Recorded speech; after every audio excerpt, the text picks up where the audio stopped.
So I was working out of a country in Africa, and I was blown away with an initiative that one of my customers had introduced.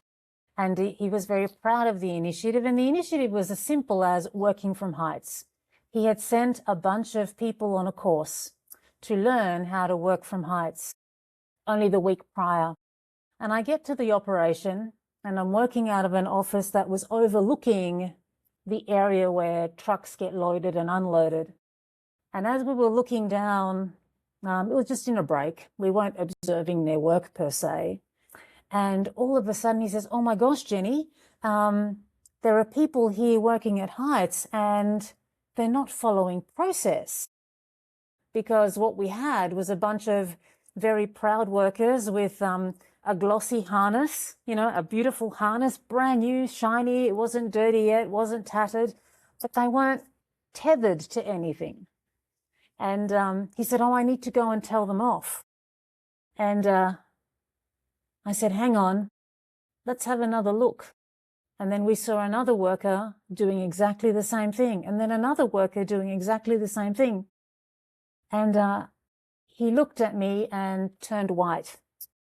And he said, "Jenny, this is very embarrassing." And the issue was that the workers were wearing their harnesses, but there was nowhere that they could actually tether this thing off. So if they did fall, it was nowhere, there was nowhere to go.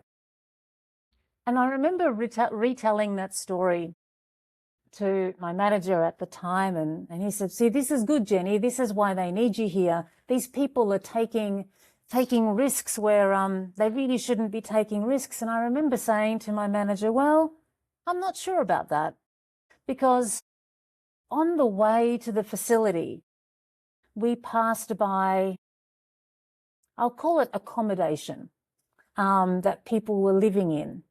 And the accommodation was probably the size of my desk times 2, so not very big. And that accommodation was being guarded by someone's child while mum and dad had gone to work to earn for the family.